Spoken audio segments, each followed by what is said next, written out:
They told her the cow was worthless, too old to breed, too thin to sell, too far past her use to matter to anyone but the girl who wouldn't stop feeding her. Everyone on that farm had an opinion about Old Belle. Everyone except the one person who actually fed her, brushed her, and slept close enough to the barn to hear her breathing at night.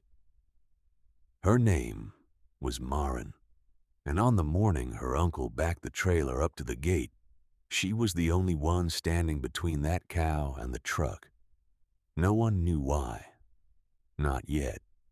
But by the end of that week, a veterinarian would stand in that same barn, go quiet in the middle of a routine exam, and say 4 words that changed everything this family thought they knew about their land. Wait, that's not right. This is Rootmark. Stories of the land that remembers what people tried to forget. If you're the kind of person who believes the ground under your feet keeps its own record, stay with us. Because Belle's story is one of the strangest we've found yet. Let's go back to the beginning. The Calloway farm sat on 60 acres of Ohio clay and fescue that had been losing money for 3 years straight. You could see it in the peeling paint on the equipment shed, the way the fence posts leaned a little more every winter, the way Dale checked the mailbox with the particular dread of a man expecting a bill he couldn't pay. Maren's father had passed the farm to her Uncle Dale when he died, and Dale ran it the way a man runs something he never wanted and can't afford to lose, efficiently, coldly, and always looking for the next thing to cut. That spring, the thing he wanted to cut was Old Belle. She was 19 years old, which for a dairy cow is closer to ancient than old. Her hips had gone bony under a coat that had long since lost its shine. She hadn't produced milk in 2 years. She ate feed the farm couldn't spare and gave nothing back but slow, patient breathing and a habit of following Maren from the barn to the fence line every single morning, like clockwork, like she was walking a route she'd walked 10,000 times before. She's not a pet, Dale told her at breakfast, not unkindly, just tired. The kind of tired that comes from doing math in your head at 5 in the morning. We can't feed an animal that doesn't earn her keep. Not this year. She's not just an animal, Maren said. Then what is she? Maren didn't answer that. She didn't have the words yet, only the certainty. Dale didn't push. He assumed she meant sentiment. Everyone did. That was the mistake. Because Maren wasn't protecting a pet. She was protecting a promise, one her father had made to her the last winter he was alive.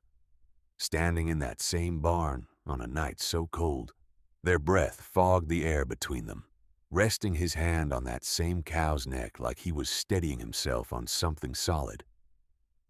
Whatever happens to this farm, he told her, voice low, like it mattered that no one else heard it, you keep her.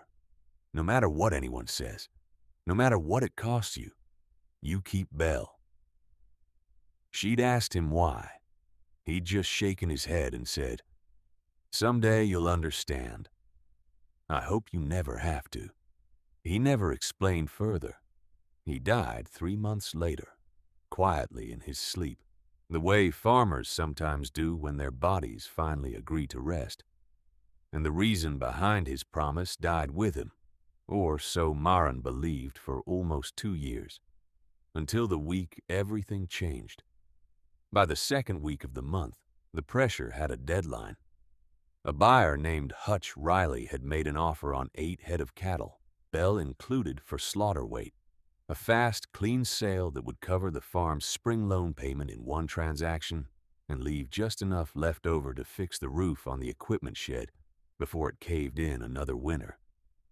Dale accepted before he told Maren. He hated himself a little for that. But he did it anyway, because the alternative was watching the bank take the whole 60 acres instead of just 1 cow. "It's done," he said, not looking up from the paperwork spread across the kitchen table. "Truck comes Thursday. Take her off the list. Maren, take her off the list or I will." Her cousin Trace, 17 and never one to miss a chance to needle her, laughed from the porch steps, boots kicked up on the railing. "You gonna fight Uncle Dale over a cow that can't even walk the fence line without stopping twice?" "She walks fine," Maren said. "She's 20 years old and worth nothing to anybody but the buzzards."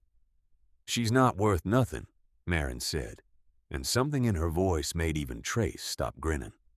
"You just don't know what she's worth." Trace rolled his eyes and went back to his phone. Dale sighed the sigh of a man who'd run out of patience 3 arguments ago. And Thursday kept coming, whether anyone wanted it to or not. That night, Maren couldn't sleep. She went into the house long after everyone else had gone quiet and pulled her father's old work ledger down from the closet shelf, the one nobody had opened since the funeral, its cover soft and cracked from years in his back pocket. She'd looked through it before, more than once, skimming past the feed costs and vet bills and weather notes, searching for something, anything, that explained his last request to her.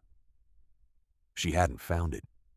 She'd almost convinced herself there was nothing to find, that grief made people say strange things.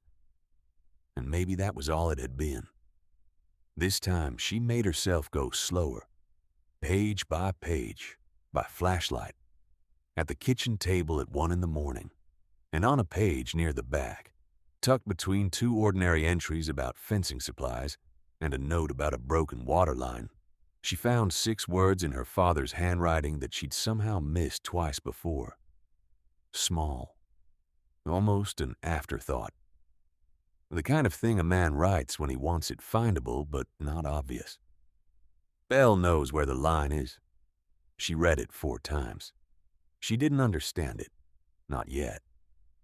But she understood enough to know it wasn't sentiment.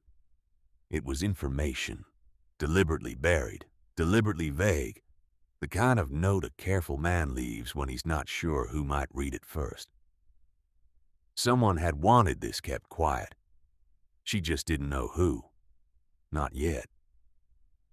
Thursday morning, with the trailer already backed against the loading gate and the driver drinking gas station coffee against his tailgate, Maren made one phone call before anyone else was fully awake.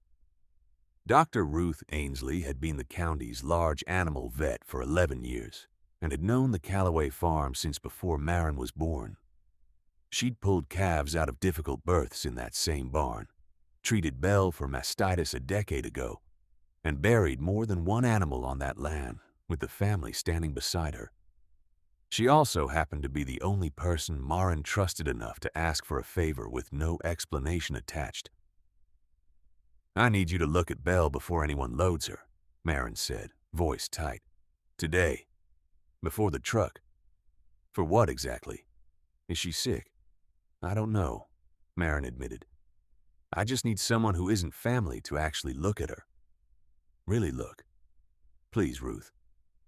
Something in the way she said it made Ruth grab her bag without another question. She arrived 40 minutes later, right as Dale was arguing with the trailer driver about the schedule, the man tapping his watch and muttering about the fuel he was burning idling in the yard. Maren stood between them and the barn, arms crossed, refusing to move until the exam was done. "You've got 15 minutes, Dale said, jaw tight.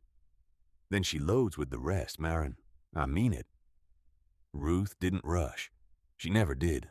Not with an animal, not with a family that looked this on edge.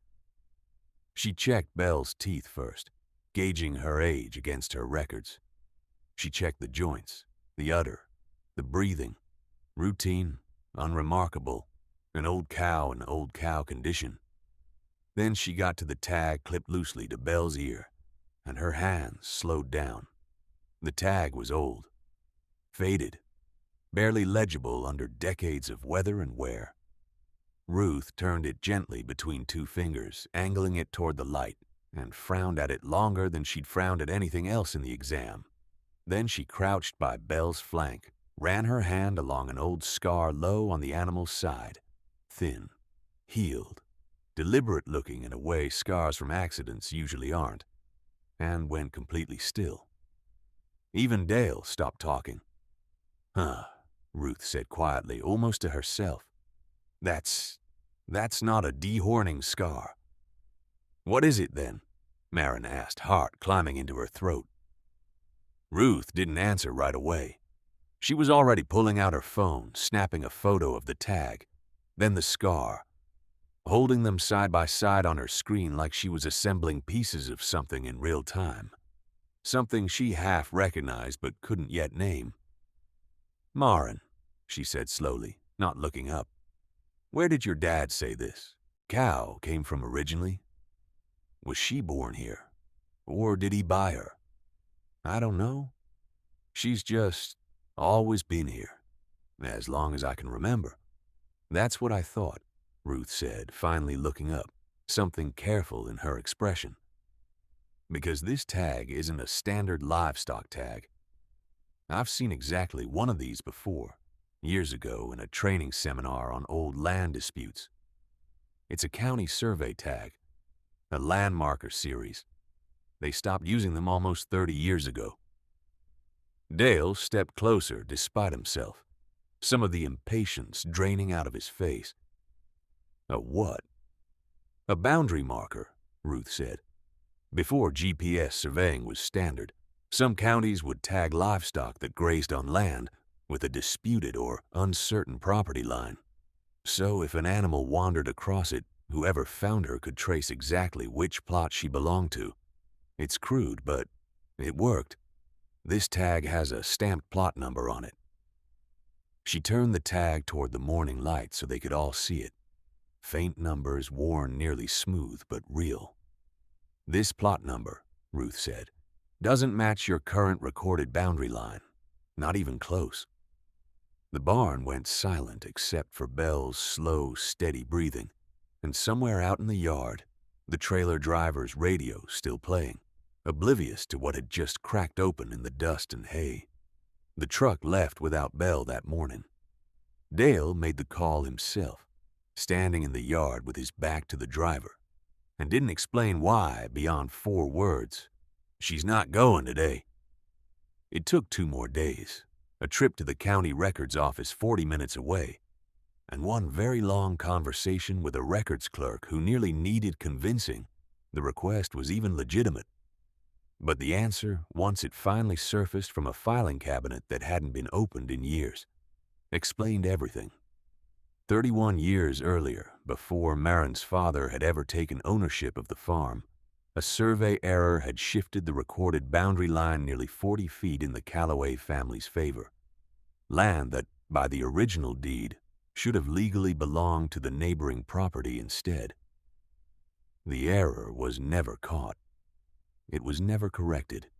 It was, in fact, quietly farmed for 3 decades by a family that had no idea it was standing, and grazing, and building fence, and raising cattle, on land that wasn't legally theirs at all, except one person had known, Maren's father.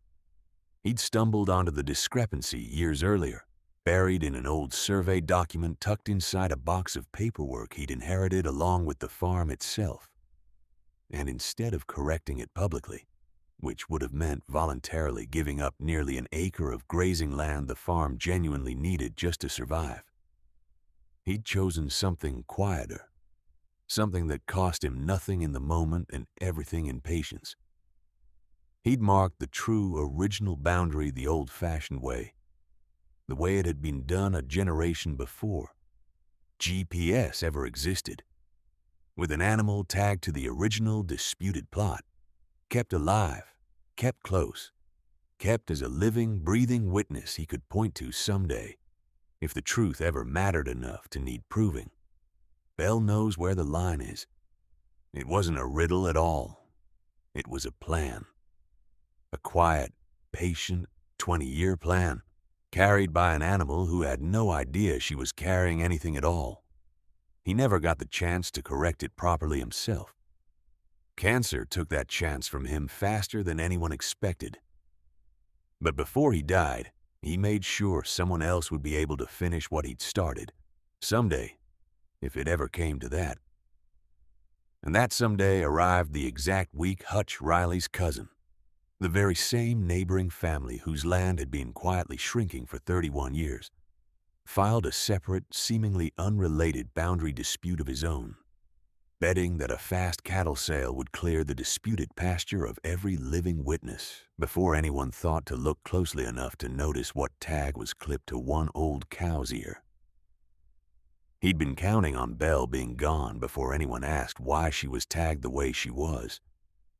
He hadn't counted on a promise, and he hadn't counted on Maren.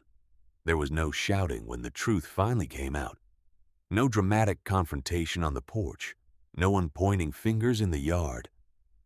Rootmark stories rarely need one because the truth, once it's standing right in front of you, usually does the work on its own. Dale sat at the kitchen table that evening with the survey documents spread out under the overhead light, running a hand over his face the way people do when 30 years of assumptions quietly rearrange themselves into something unfamiliar. "He never told me," Dale said, mostly to himself. "All those years, he never said a word." "He didn't tell anyone," Maren said, standing in the doorway, arms crossed, watching her uncle absorb what she'd already had 2 days to sit with. "I don't think he trusted anyone enough to say it out loud. Not even you. He just made sure it couldn't disappear, even after he did." Dale was quiet for a long moment. "You could have told me what you found in that ledger. Would you have believed me 2 weeks ago?" He didn't answer because they both already knew he wouldn't have. The county was notified. Hutch Riley's cousin's boundary claim, once quietly filed to slip through unnoticed, collapsed instead under the weight of a 30-year-old survey tag nobody had thought to question in decades. Official records once pulled, backing up exactly what Belle's ear had been carrying the whole time. The land stayed where it had always legally belonged, with the family that had, without ever fully understanding it, been protecting the truth for 31 years, without knowing they were doing it. Trace didn't apologize out loud. That wasn't really his way. But the next morning, before the sun was fully up, Maren found him already in the barn, filling Belle's feed trough without being asked, standing a little closer to the old cow than he usually bothered to. "She earns her keep after all," he muttered, not quite meeting Maren's eyes. "She always did," Maren said, leaning against the stall door. "You just didn't know what to look for." He huffed something that might have been a laugh. Neither of them said anything else. They didn't need to. Belle still stands in that same pasture today, older now, slower, still followed by Maren every morning out of habit more than necessity. The boundary line is settled. The deed is corrected. The farm survived the season it almost didn't. But if you ask Maren what she learned, she won't talk about property lines or survey tags. She'll tell you her father was right about something most people forget. The land doesn't lie. It just waits for someone patient enough to listen. And sometimes the proof isn't buried in the ground at all. Sometimes it's standing right beside you the whole time, quietly breathing, quietly waiting for someone who refuses to let it go. Because the land remembers, and every field leaves a mark. If this story meant something to you, subscribe to Rootmark. We tell the stories the land doesn't forget. Tell us in the comments, would you have kept Belle even without knowing why? And if you want to see what else was buried on the Calloway land, the next story is waiting for you right now.